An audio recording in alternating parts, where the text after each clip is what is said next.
All right. What up? What up? What What up? What up? up? Welcome to the Watch Party on the Hit List Podcast Network. What up, y'all? What's What's going happening? on? Happy Sunday. Happy Sunday. Yeah.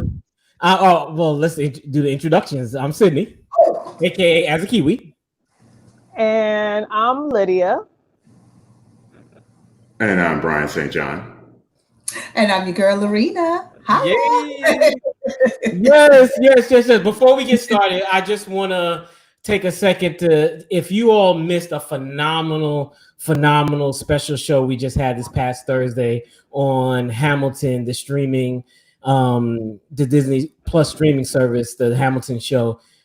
Lydia and Lorena did a magnificent job. Yay!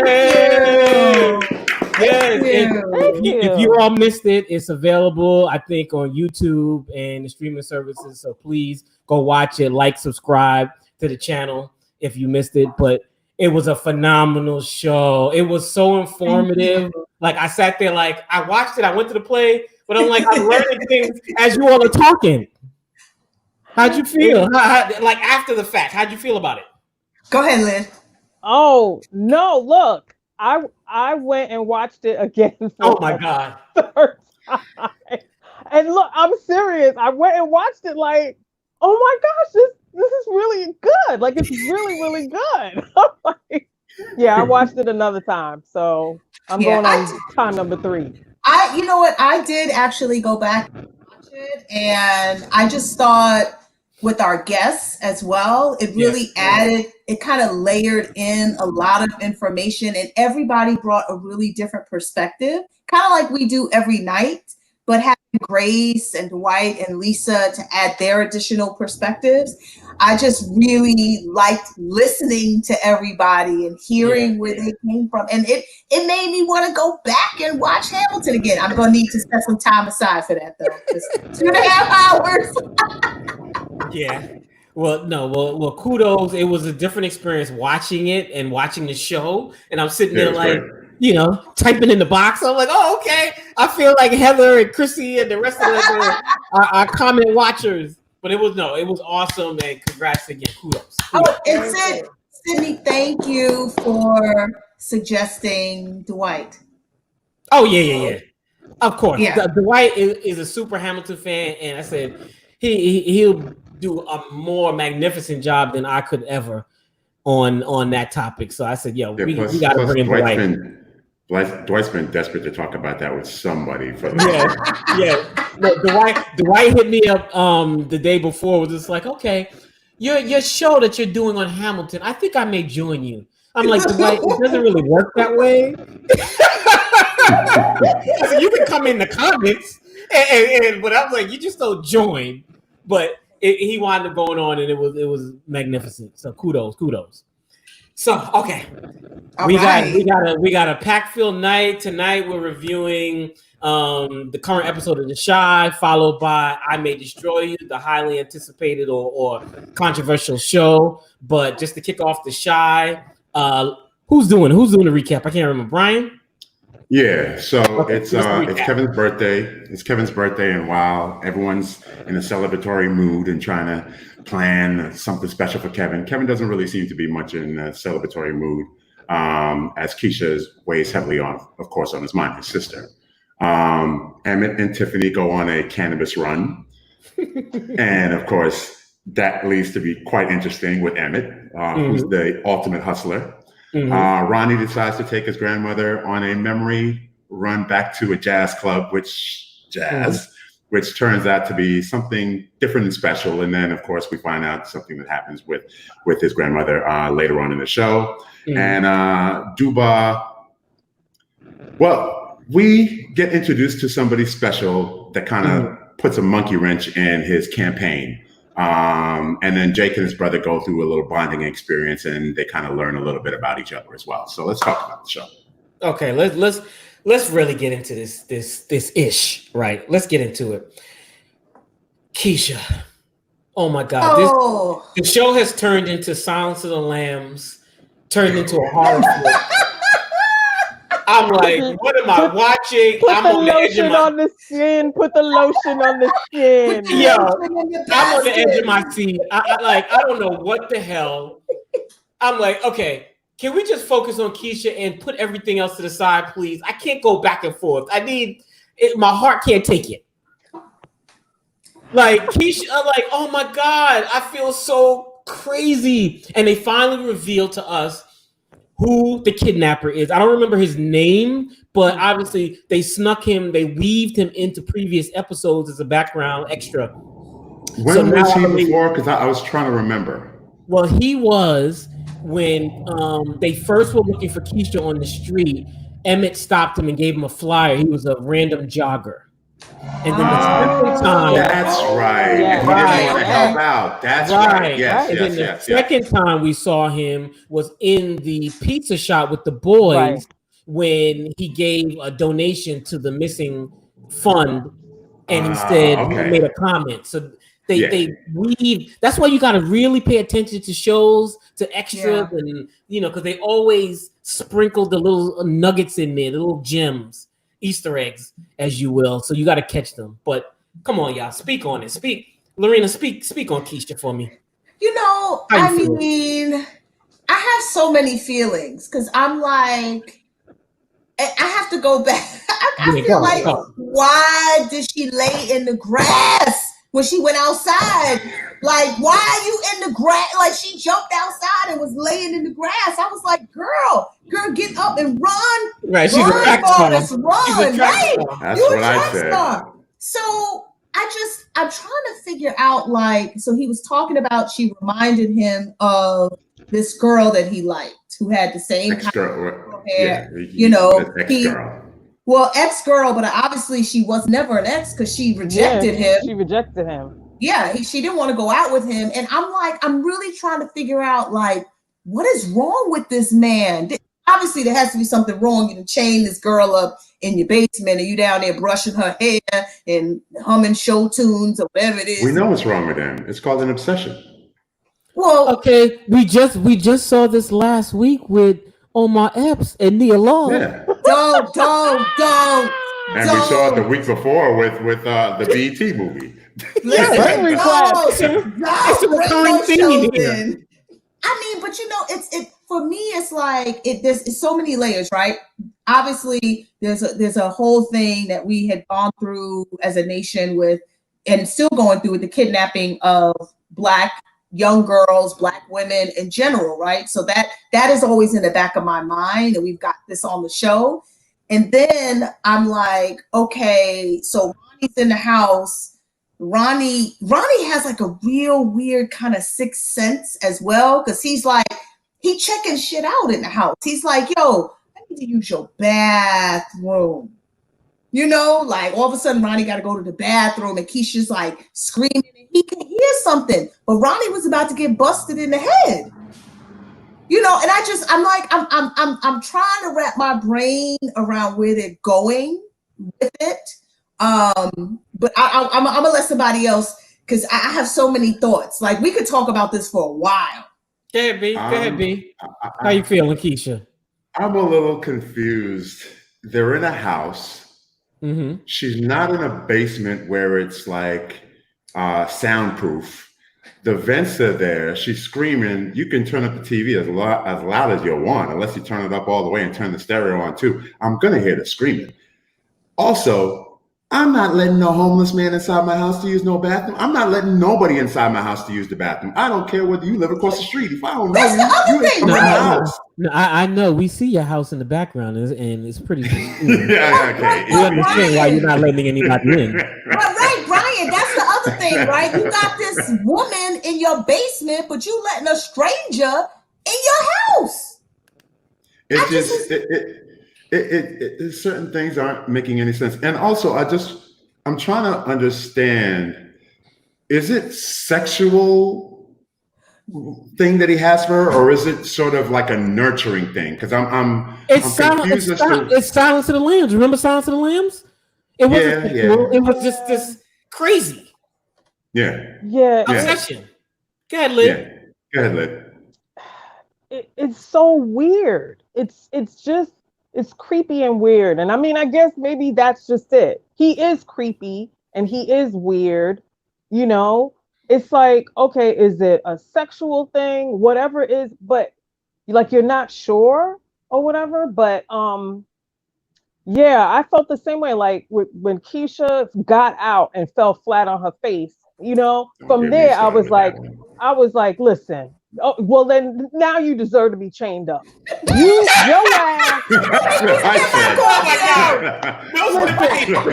girl has been locked up for a week. Like You hit once you She busted has to- out that she door. has to collect her thoughts. No, hit the No. door. Right. Running. The thought is, Don't I'm running. stop. Don't look. Don't Well, stop. just Horror film 101. And- You have and- to fall and stumble. This And ain't no hard you film. screaming all when you're at a house. You get out in the open and you stop Yeah. screaming. You just lay on the ground and So now, and you kiss the ground. Right. So now he snatches you back. Now your ass is chained up. Change. Clink. You can't do anything. But it's like it's still really just heartbreaking. Like he's creepy. He's doing things to her. He's not really hurting her. Cutting her, cut her giving you hair. hairs. You know, Cutting your he's hair. telling her these things about a former obsession of his. You know what I mean? And he's talking to her and stroking her and hugging her. So like it's all creepy. And you know, you really feel bad. You really feel bad for her.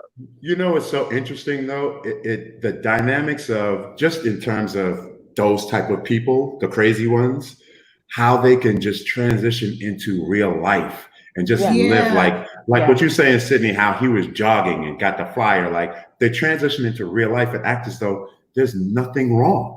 And then Yeah. they go home into this sick, bizarro world that they live in, but then they are out in society and living normal like everybody else. It's weird to see the dynamics of how people live like that. But I do want to make a point to that. Like in real life, that's why they always look at the family, people close to the person, and then they kind of, you know, fan out from there Yeah. because most of the time it's somebody that people know in the neighborhood that snatched the person, or you know, the creepy guy that everyone's like, but he's quiet or whatever. You know what I'm saying? That's why they always look at, you know, people like they fan out. They start with the family, they start with school people, they start with friends, and kind of look at people who were close to her or knew her or were in the, you know, in the same neighborhood. Right. Hey Sid, one thing, you know, I mean, are we talking holistically about Keisha? We can talk everything about Keisha because I felt really emotional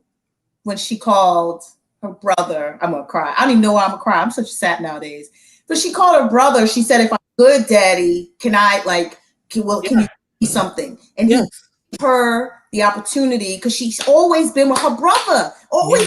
Kev, every birthday that we saw in the flashbacks, right? Which the bond between her and Kevin is beautiful. It's beautiful. They even look alike, don't they? Yes, They really do. It's called That's great casting. casting. Yeah, It's that's called great casting. Yeah. Yes. That bond between her and him, like she got the book, you know, it's very important for her to be there for her brother's birthday, right? And it was important. As we saw, she was drawing happy birthday, drawing the cake and stuff. And when she called him and was quiet, I was wondering, like, is he gonna let her, she gonna say something? And it was just to hear Kevin's voice. And I'm getting a little emotional now. It was an emotional scene. Yeah. All the scenes involving the kidnapper and her were just like heart-wrenching because it's like, okay, how long are we gonna drag this out? I give them until next episode to resolve it so that Ronnie's gonna come in there like Superman because they gave us a taste. I give it at Really? least 2 or 3 more. Yeah. Really? Oh, I said, hope not. let's make a wager. Let's make a little bet here. I feel like it's next week. They're getting closer and closer. I don't know how many more episodes we have on the season, but I feel like it's next week. I say 2. 2? Okay. I say by the next 2 episodes. Okay. You know, I'm thinking maybe the next 2 because this is such a juicy storyline. Yeah. So I'm thinking because they can get into the aftermath of when she comes home with the trauma, and or they could trauma. Or they can end the season with us discovering her, and then come back next season with the trauma, because the trauma is going to be, the trauma might be a whole season of unpacking. True, Right. true. But you had mentioned Ronnie in the house and almost finding her, and Ronnie the detective. Ronnie's everything. Like, he's the spiritual a guru guy that has a sixth sense, that he knows the exact house that the screams came from in the dark from the night before. I'm like, okay, y'all like killing me. Okay, so Ronnie, you're gonna go back to the house alone, not say anything, not tell anyone that you're going there. So he could have easily just locked you up right next to Keisha. Right. He knew the number of the house. He Everything. knew the block it was on. It was pitch black, and you were in the middle of the street hearing screams. And the look he's giving the kidnapper going up the steps, like, you know, I know. I was like, guilty. Ronnie, come on. Like, Come on. But you know what?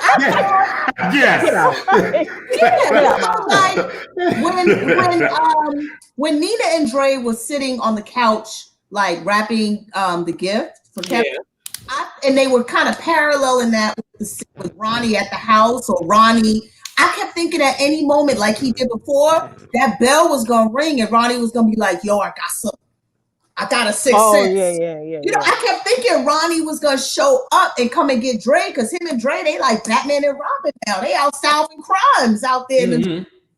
So I just kept thinking like he was going to show up. But it's like he's developing like this really great like sixth sense, and he's the hood Perry Mason. No, he is. By the end of the season, he gonna be a cop, and then next season he gonna be a lawyer. Right. He's gonna be a cop because they stopped showing the damn cop on the show. We have no cop presence. You know I ain't forget. I know you haven't. I know. No, Ronnie, Ronnie's on a mission. He's on a mission. He is seeking and wanting redemption so bad. So he's like, I'm gonna find her no matter what. And then especially since the grandmother put that little bug in his ear, he's like, oh no, I gotta do it. So transition. Let's stay on Ronnie and the grandmother. The whole episode was heart-wrenching and heartfelt.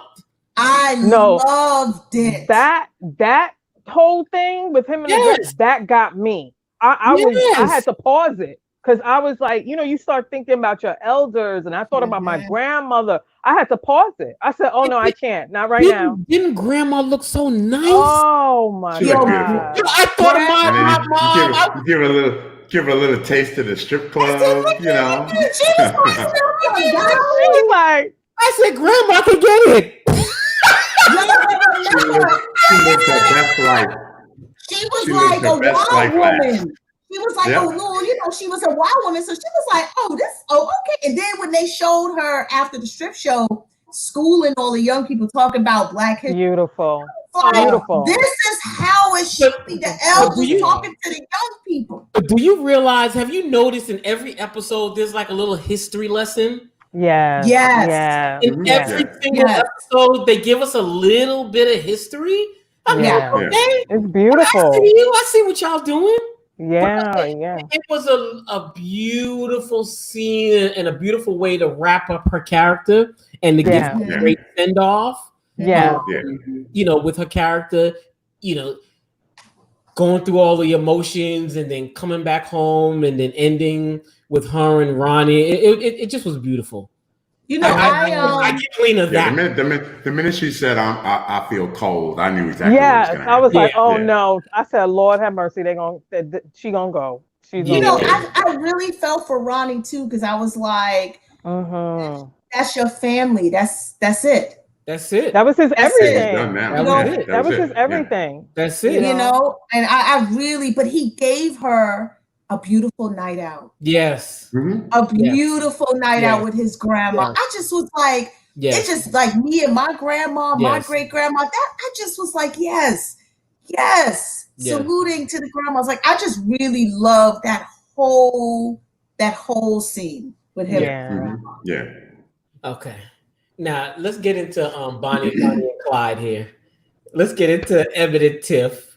Yo, I really am enjoying this little dynamic. They really stepped up and given Tiffany a major role. Yes, really and I have. like that. I like that. And I like the dynamic, the relationship between Tiffany and Emmett. Yeah. It's real cute. They holding each other down. Yeah. And they brought back an old character that we haven't seen in a minute. Talk on it, B. Yeah, no, I mean, Emmett is such a little hustler. He's a hustler. First of all, that cannabis spot that they went to was real sexy. Yes, it was. It was fly. I don't partake, but it made me want to go there. I'm just like, I'll partake in a little something here and there. Oh, it's okay. The things we find out on the watch party. The things that are revealed. I like to relax sometimes. On the watch party, we're in a pandemic.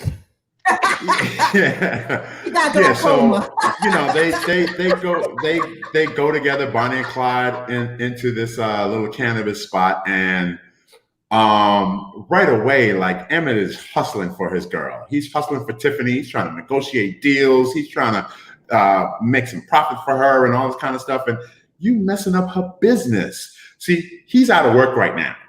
He messed up last week. He's got nothing to do right now. He's got to reconfigure what his plan is for this whole cooking business. So now he's doing runs with Tiff. And I kind of feel bad for Tiff because I know she's trying to do the right thing by having him come along. And I guess it's also they're together because they're trying to build and bond together as well because they've been going through their issues. Absolutely. But at the same point in time, don't screw up my business now. Like, you about to mess shit up. And then, of course, we get introduced to the cousin of Brandon's cousin. Brandon's cousin, who we haven't seen since, I think, first season, correct? If I'm not mistaken. I don't remember seeing him much last season. They sprinkled him in here and there. Yeah. So it was nice to see him again because he's always comic relief. And he's always in some Zen, like he was straight in the Zen, his full Zen mode tonight. Yeah. So it was good to have him back as a character on tonight's episode. They could have casted Wiz Khalifa in that. I could have seen. They could have casted Wiz Khalifa. That would have been great. Yeah, that would have been great. Yeah. That whole scene was hilarious. And what I loved was when they went to the woman's house and she was like, I ain't got no coins. I don't got no coins for the weed, but I could give you a free reading. And then, Tiffany's like, yeah, of course. And they're going through the cards and stuff like that. And she started cussing out Emmett. And he was like, how you gonna come at me for stuff I ain't do? It was hilarious. I ain't do yet. Because it's still in the back of her mind and it's always going to be there, which means they're never going to work out. They're never going to work out. That scene for us, it's called foreshadow.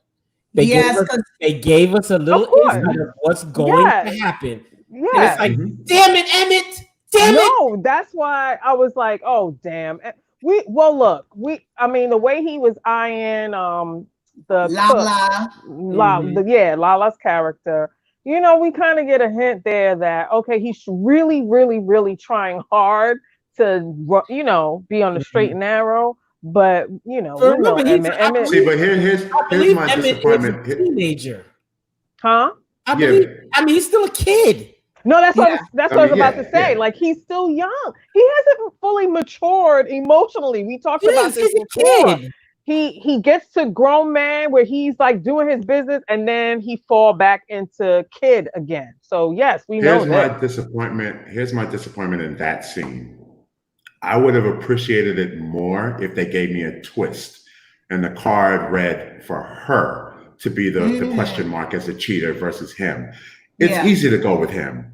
It's Yeah. expected. Yeah. For her, it's not. And I would have appreciated if they flipped it and questioned her, because we already saw last week, or was it 2 weeks ago, when she was doing her delivery, and she went to one of her clients, and one of her clients, he was ready to smash, and she was kind of not with it, but she wasn't with it at the same time. She was flirtatious. Well, she didn't shut it down from the door because it's business. I don't see felt her that way. She's been really focused. She didn't entertain that at all to me. Like, her character is pretty consistent, and she, like, with the point where she didn't want to get pregnant anymore. She stopped having sex with Emmett, so she's not promiscuous like that in her character so far. So I wouldn't expect her to fall off unless it's in revenge off of what something Emmett did. Right. Personally. Yeah, I feel the same way. I still love them. I love them. I love the chemistry. Yeah. The two of them together have great chemistry. Great chemistry. And I just think they're so cute. Like, they just personify, although he cheats, young love. Yeah. And they're ghetto trying. love. Right. Yeah. And ghetto love.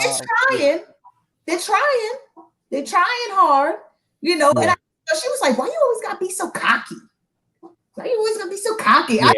Little one-liners that both of them got going back and forth. It's so cute. Yeah. Love. I just love the dynamics of all the different versions of the love on the show. It's just great to see. It's like this example, that example, you know, it's just all these different versions where you just get to see the dynamic of all these different relationships. So let's talk about the relationship of Trig and Jake. Ooh, every time we mention Jake, we do this. Yeah, it's something. It definitely, it's a roller coaster. One minute when you think like, oh, they're gonna connect, and it's just like, oh no, they're not. You know, they're not yet, and you understand why. Yeah, and it takes totally time. Understand why? It takes time, and you know, what's his name, Trey? He doesn't have the patience. He kind of is, but he doesn't have the patience. He wants it to happen immediately. And Jake is like, I don't know you. I don't know you. Like, what are you talking about? I'm good where I am. You got to show me something that says I'm going to be good with you. And Trig doesn't have the patience for that. But so also, go ahead. I was just going to say, they also showed that Jake also has some animosity and some pent up feelings towards his brother for leaving.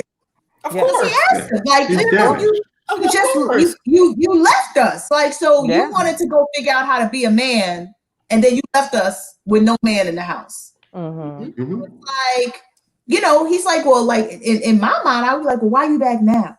Like, you didn't get before, you know, and you saw that he was like, I'm not gonna be your punching bag. He allowed him to punch him, like, okay, get this out, and then he punched him. Go ahead. Yeah, I mean, Jake is damaged. He's damaged. He's got a lot of things he's got to sort through personally, and he doesn't really have any sort of way to release it. Punching his brother was one of those ways of doing it, but he has nobody to really talk to. His two best friends, they're in love relationships. He's he's just his brother that he grew up with is dead. You know, he's with Duba, who he really doesn't know, you know, and he doesn't really understand what that situation is either, because he scares him, you know. And then there's the older brother that, dude, I just met you. I don't know you. So he's kind of out there on an island by himself. And I think he's trying to swim to shore, and he just doesn't know how to get to shore. Right. Yeah. Very good points. True. Very good point. Okay, let's talk about gangster number one, Otis Perry and Rose, and the introduction of Otis Perry's mom, who the mom plays on every black show. Yes. I don't know her name. Do we have any specialists in the comments? No, not tonight. We need the name of this actress, because she is a great character actor. On whatever show. I don't know her name, you know, but she's like the new, even though she's been around, like the new Jennifer Lewis. Like, she comes in and leaves her mark And so Yes. Otis' mom comes in, like a little hurricane doing a news interview, and she's a hustler. And we see a sense of where Otis gets his ish from, Mhm. and then we get to see a little bit more insight into Rose's relationship with Otis, which I'm really liking Candy's character.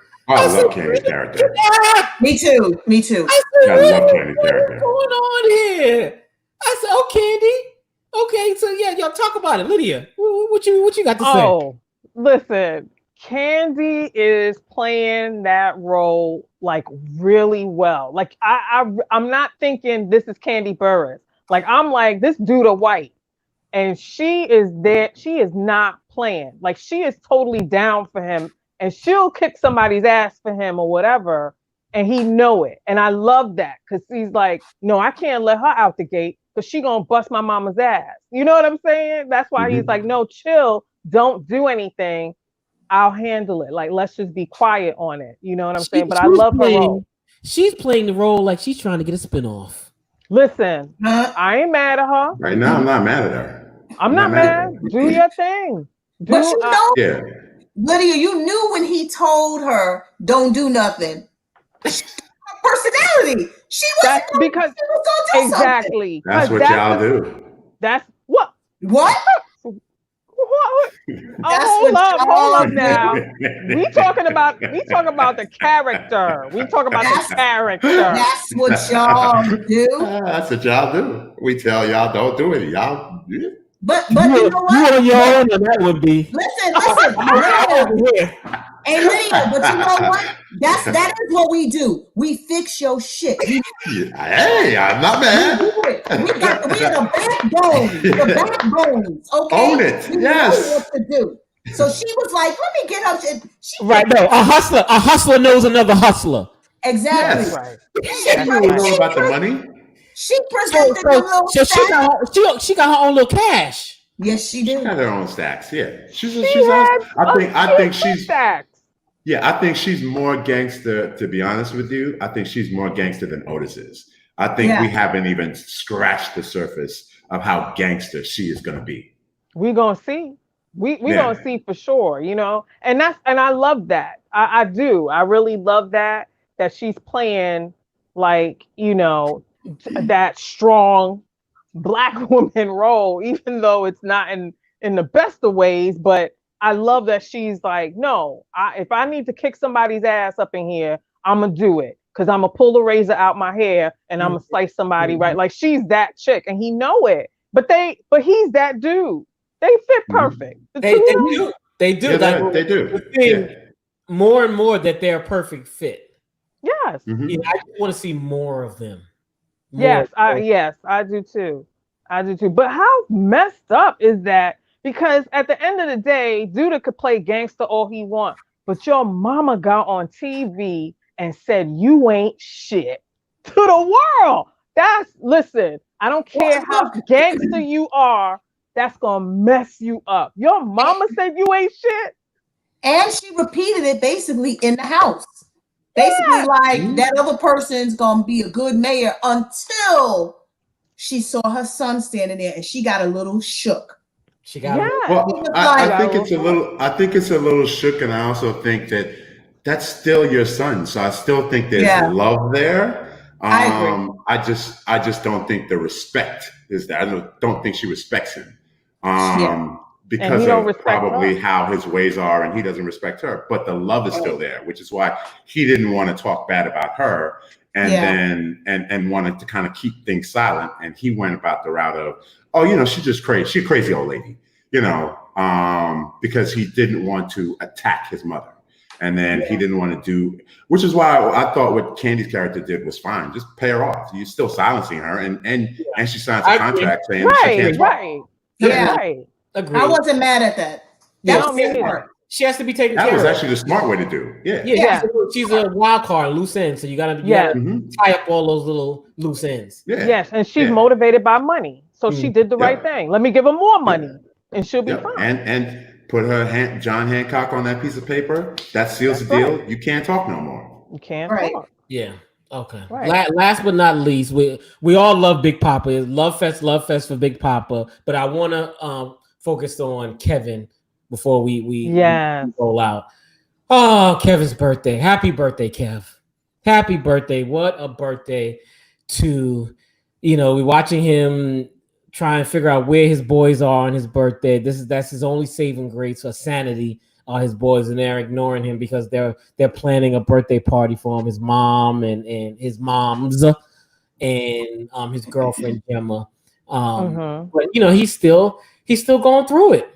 Yeah. He's still going through it. He's putting on a tough front, and he's trying to be the man. But these are kids. These are real situations that are dealing. His sister's lost, and he's lost his mentor. He's going through a lot. Right. So we're watching Kevin on his birthday day, really go through it. So how you felt about, what Kevin's going through, Brian? I mean, I felt really bad for him. I agree with Gemma though. He's not talking about it, and he's internalizing everything because he's trying to make it seem like everything is sunny and the roses are blooming, and I get that side because he's trying to continue on as he goes day by day.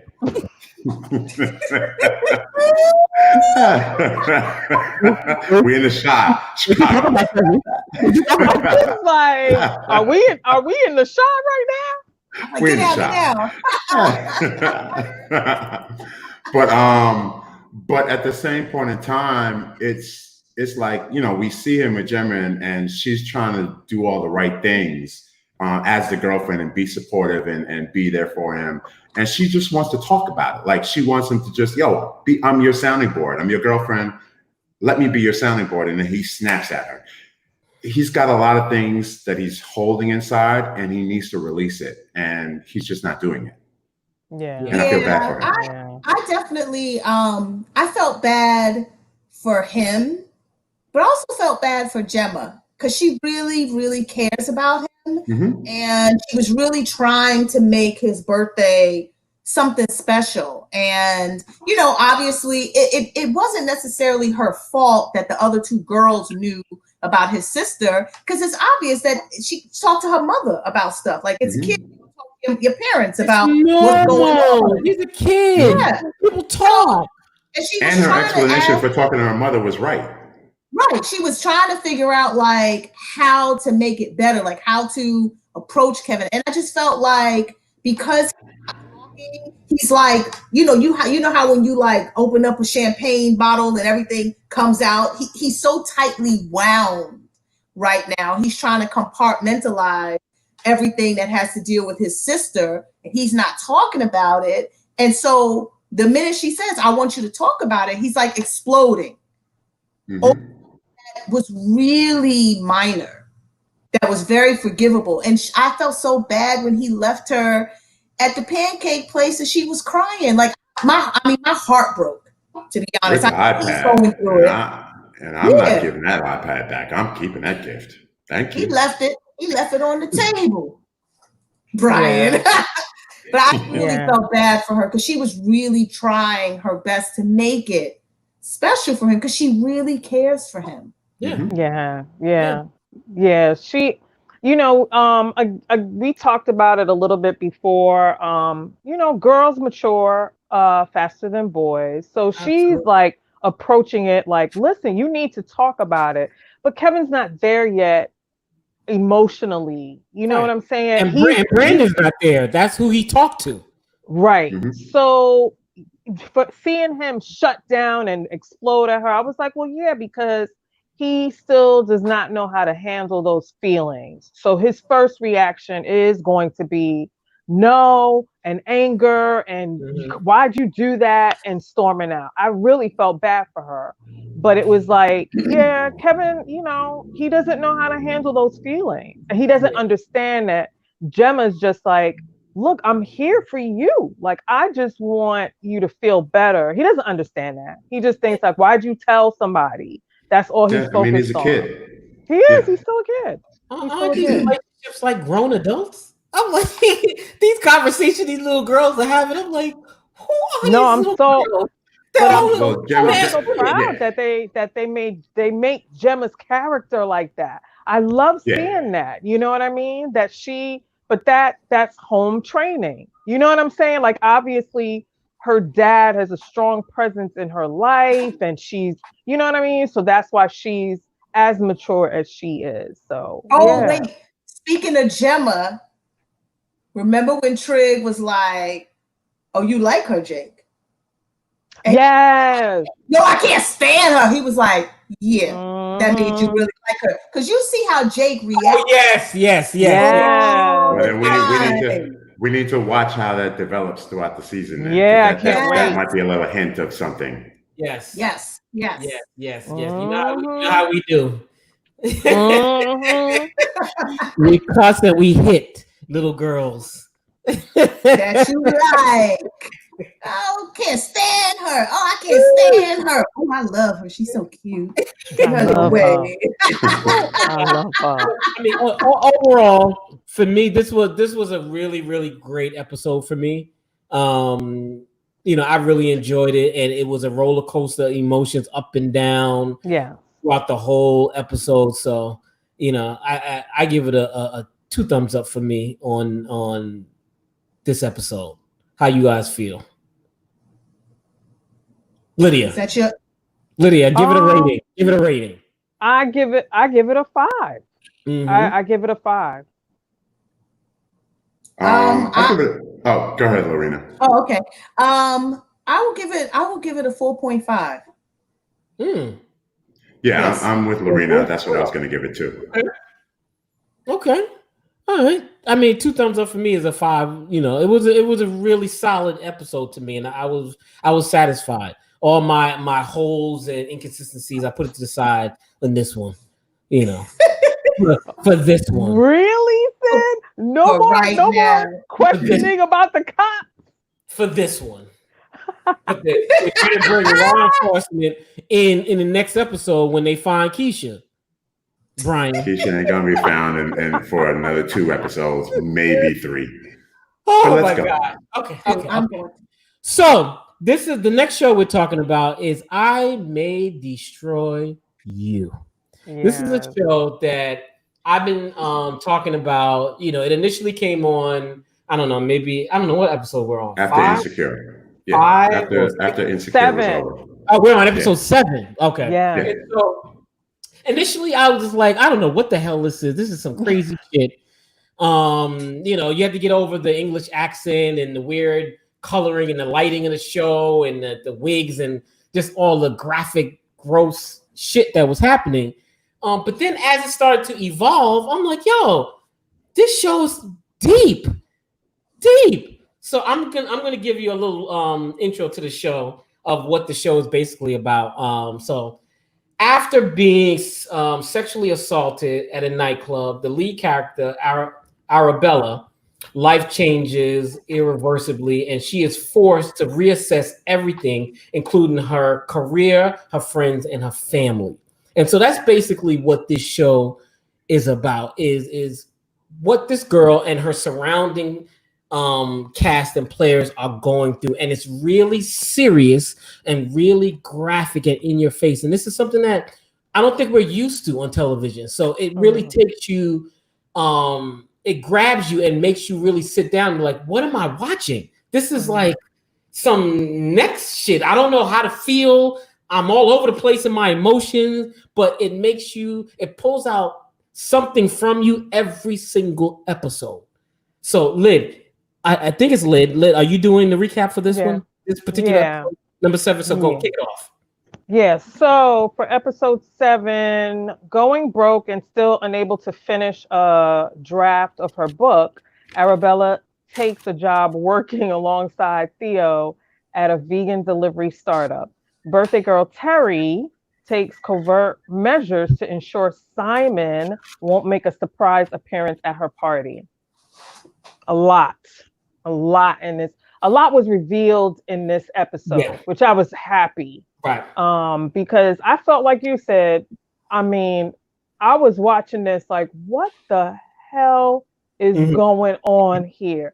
There was so much to focus on that for me, it wasn't until episode like maybe 5 or 6 that I felt like, oh, now we're getting to the meat of what it is. Because the topic that's being discussed is extreme. It needs to be talked about. It does. Sexual assault, rape, how women, when they report it, how are they treated? When, or not even just women, because we get into a little bit of Kwame. When he went to report it, how he was dismissed. He was completely dismissed and made to feel like, why are you here, reporting this? This doesn't even mean anything. So that is, I'm so glad that that's what, the topic is and what it's being discussed. I just felt like, well, hot damn, we don't have to go through all of this mess just to get to the meat of it or whatever. And I understand like building the characters and learning their stories and who they are. I think it was world building. No, it was, but I just felt like it was a little bit over the top. So it was distracting for me. Like I kept forgetting like, oh damn, it is about her rape. You know what I mean? It is about her getting assaulted. That's why she's spiraling out. You know what I mean? But I would forget because of all the grotesque and graphic and other really out over the top stuff that was happening, which, they're millennials, they're young adults. So yeah, they drink a lot, they drug a lot, they have sex a lot or whatever. But I felt like focusing on that, it got lost, the meat of the show. So wait, so let's get into this episode, right? Because we could talk about the overall all night. Let's get in the whole. I feel like the whole crux of this episode is exploitation, and it was drummed from the very top of the episode. It was in your face, and it was like every 5 minutes there's an example of how Arabella is getting exploited. Yes. And it was from every aspect, every level, starting when she went to the grocery store and she was getting her groceries and she didn't have enough money. But in the midst of her credit card not going, the cashier's like, "Can I take a selfie?" It's like, what? Because she's recognized as a social media star. You know what's in? Well, I'm sorry. Go. Jump in. I feel like the selfie theme has been running since the first episode. It's like she's so famous, but she also doesn't really have much to show for it. But that's social media stars. That's social media. Yes. It's like, and remember when she was going through the moment where she kind of first realized something had happened to her, and she was like, "How such and such street?" And she was like bugging out, and the person was like, "Are you such and such?" And she, yes, like almost like a Stepford wife, like just almost like a zombie answering this person. You know what I mean? And I just, I don't know. It's like people keep asking to take selfies with her, and I feel like they're trying to send a message to us. And I'm trying. This particular selfie was purpose. This particular selfie was to shame her. Because she couldn't, she didn't have money to pay for her groceries. So I knew why that's why I was like, why are you taking your selfie when your card just didn't go through? That's a definite no, because I knew once she took the selfie, that was to shame her.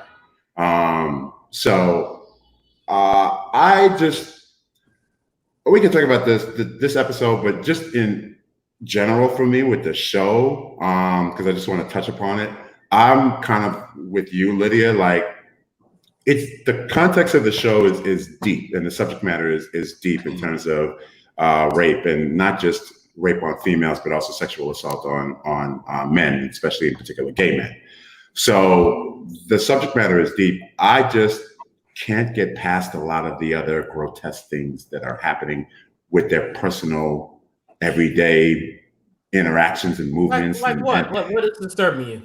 I don't know, the peeing in the bathroom. You know, I don't want to see anybody. I don't want to see man, woman. I don't want to see anybody peeing physically in the bathroom and you're pulling out the tampon and all those little things are just so in your face that I feel I kind of look at her like you're gross, and that's how I feel when I watch her. Because I'm just like all the little things that she does within the show, those little everyday things. And I know they're trying to make it seem as though we're trying to give you as real as possible. Like this is how I am every single day. So they're trying to make it seem as though this is how if I was with you next door or living with you, this is how I would be. So you want to feel that realness about it. It's just too real for me sometimes. And I don't want to see all that. It's too personal. If I lived with you, Sydney, I'm not going in the bathroom with you while you're taking a dump. That's just not. It's too personal. I do feel like So she's always on the toilet. I do feel like she's always peeing. It's always a pee episode. I'm like, If you live with me, that's what I'm always doing. listen. With the door open or closed? I might just get up in a few minutes. Or not even that. Has she since the beginning, since it started, she's taken one shower. One. I'm like, do you wash? What happened? She just looks like every day she rolls out of bed, grabs the clothes off the floor, and puts the wig on, and she's gone. And her breath looks hot from all that cigarette smoking. It's coffee and cigarettes breath. Like, you know. And using the washcloth to wash the mouth. Lord okay, can we zip through the characters real quick? I don't want to overlook in talking about the overall and Arabella. Can we talk about that trick of a best friend, Terry? I'm trying not to disrespect her ass, but she is foul. Trying to cover up they drop a bomb this episode that she's the one that's been telling Simon not to say anything, which made Arabella's radar go up, thinking that he's lying and he's holding out information on what happened to her that night. But it's really come to find out that it's Terry that's told him don't say anything. Yes. Because she gave him the out to leave that night, and so she's been overextending herself to Arabella because of her ego. She feels guilty. She feels guilty. She's terrible. Yeah, that's foul. She's totally terrible. Foul. Like I said, it now the episodes, like now you're seeing and you're getting more explanations into what's happening, really who Terry is, why Terry, and the thing is Terry's side-eyeing Theo and talking about her, oh, she's a liar, she's this. It's guilt. I'm like, bitch, you lied too. Like you got a whole thing going on. At least I can give Terry credit. I mean, Theo. I said at least we can give Theo some credit, and she owned up to her shit at the end of the episode. Yeah. Terry ain't owned up to anything yet. She hasn't. Because what Terry did was cause her to turn on a good friend. Like they were friends and she just turned on him completely. And remember she went to the girl that they kind of were out hanging out with one episode where he was ditching his main girl to go hook up with this other girl. And then he went to her house to basically tell her about him and how he is a dog and all this other kind of stuff. Like, she spiraled a lot of things in motion to cover her his character. Yeah, right. To cover her lie. Yeah, that's foul. That's foul. Yeah, foul. And poor Kwame, right? Oh, Kwame is going through it, and this is something that I don't think we've seen on television before. Like the sexual assault outside of Oz and prison show. Yeah. Like to see man on man rape in a sexual setting that first is consensual, that then turns to a rape situation, and then the guilt that the man is carrying and what's going on while the show is focused on the female and what she's going through, but then the man is going through the same thing and he feels like he can't say anything. Right. That's really deep. That's deep. That is going Deep. on. And That he went. the acting that Yeah. you're seeing through his face. I mean, first of all, I was like shocked, like, oh wow, he's actually gonna report it. And I was like all proud, like, great, he's gonna report it. But how he was treated at the police Yeah, he was embarrassed. station. Yeah. Mhm. Oh my God. That cop was There's no privacy. There's no none of bullshitting that. him. Oh, wait right here, never coming back. And just like, I mean, it was horrible how he was treated. You know what I mean? And I was just like, wow. And then he started feeling like, well, damn, I should never have said anything. That's horrible. That's horrible. Yeah. Yeah, I don't and think then we've ever seen that. We've never Yeah. seen that, and then it was also messed up because the guy that he actually really did like, that he Right. brought to the whole threesome thing, was freshly coming out of the closet, so he was still very closeted. But because of what Kwame did and them spending time together, now allowed him to kind of come out of that closet, and now he's in a relationship with another guy. And of course, he Mhm. credits Kwame for that, but Kwame still likes him, and now Kwame's like, "Well, goddamn, now I miss my shot." That was You too know. Yeah. He opened himself too much, too soon. It was too much. That It guy was was too like, much. what in the Hell hell is is happening? Like, I just poked my toe out the closet and a whole And you- orgy is happening. And you grabbed I he can't. grabbed his foot and pulled him in the deep end. And he was like, I can't do that no more. He's like, no, you too much. You too Yeah. much. Yeah. Well, Kwame. he agreed. He wanted to watch. He knew what he was getting into. Yeah. But it was too much. You gotta ease him into the situation. Like, he threw him in the deep end. Was like, oh He hell, did. I'm out of here. I'm out He of says, I'm out. He said, I'm out. I can't take none of this. I'm out of here. But Yeah. I wanted to get into, before we close out on it, just the scene where, I don't remember his name, but one of the party goers, I just call him Green Shirt, right? Oh, Green Jamal? Shirt. No, Jamal was the friend. The light skinned guy. Oh, Yeah. Pastor. The green shirt, the guy who had he was talking He likes about Kwame. no, this is the friend, the green shirt that came in. Pastor Simon No, No. Simon is the is friend. the friend. Is Arabella's friend. Green Yes. shirt came in and he was talking about being exploited, and Yes. Arabella, you don't even know that you're being exploited. And he just started talking about society and white versus black and exploitation, and Yeah. he was making some really great Good point. points.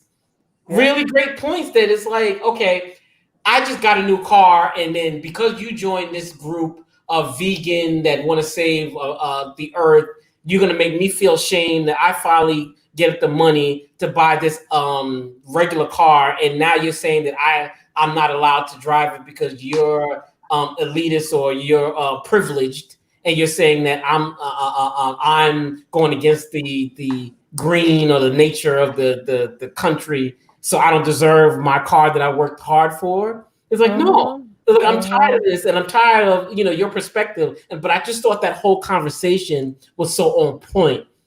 Yeah, it was, especially when he talked about, wait a minute, y'all vegans are going around here talking about, oh, save the planet, but y'all the first one to tear down the land or move people off of land or move these people off here so you can build high rises and stuff like that. And what's the difference? And I was like, oh my God, he's so right. He's so right. You know what I mean?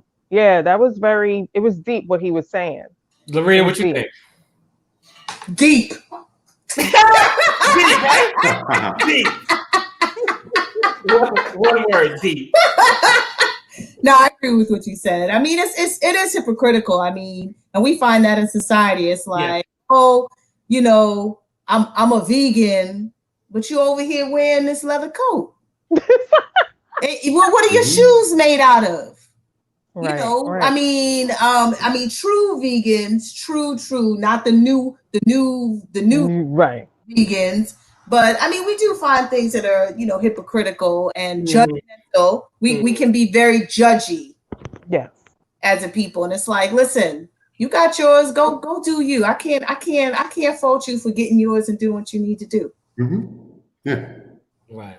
So overall, how do you guys feel about it? going forward? Do you like it? You was like, I had enough. What were your thoughts on I May Destroy You? It's really heavy. It's heavy. And it can be a lot. I have to admit, it can and a lot meaning a lot going on, and then the last 15 minutes of an episode they zone in on what's really important. So it's like it's just a lot. It takes you up and down, which I guess is great writing because that's what you want to kind of do. It's a lot in a half hour. Yes, it really is. It's a lot and it's heavy, and especially the peeing and the smoking and the not bathing and the tampons and the periods. I'm like, so going forward, are you going to continue watching or are you done? No, I'm going to continue. Of course, I have to finish it, so I want to see how it ends. Okay. So I'm going to continue watching it. Yeah. Okay. So I mean, for me, the accent is very heavy, so sometimes it's a struggle for me to understand certain things that they're saying. But I'm 7 episodes in. I'm not in love with the show, but I like it enough to stay committed to it. Otherwise, I wouldn't continuously. There's something about it that keeps drawing me back every single week for me to watch it. So I'm still there. But is it one of my favorite shows? For me, no. But I'm still there. I'm in. Okay.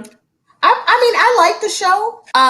It is very raw, and it is not very often that we get to see a Black woman being so raw in face. Like, it is just like it's almost like there's a camera set up in someone's real life, and it's following them around, and they don't know it's there. She's having her, drugs and drinking and doing all this other kind of stuff. And I mean, it is, sometimes I'm like, okay, but you could turn away from certain scenes. But I want to see how she deals with her pain. And it's I don't think we've seen any type of character on television, at least lately, deal with assault in this way. Because, obviously, maybe because she doesn't want to fully deal with it, that's why she's having, with her memory. But I just want to see how she gets through this and how she kind of rises. Or maybe she doesn't. Maybe she goes into a depression or whatever it is. But I want to see what happens to this character after being sexually assaulted. Right. And real quick, Sydney, if I'm not mistaken, didn't she also write and produce this whole series herself? Yeah, she did. It's based. Yeah. I even read that it's inspired by something that happened to her. Oh. And I was like, I had to read it twice. Like, wait, okay, something happened to her. So it's inspired by like true events. I think that this is a show that we're gonna see in retrospect and say this was groundbreaking and excellent. Yeah. I think going through it, it's shocking and it's disturbing week to week to week, and you're really trying to get a grasp on it. But I think once it's over and you get to really reflect on it in its totality, we're gonna say that this was brilliant, that this was groundbreaking, this is award-winning. Because anytime anything new and it's the first time, it's fresh, there's no comparisons to really make here. We're trying to figure it out piece by piece, but we need the whole to really get a sense of what this is. So I'm sticking with it. I love it.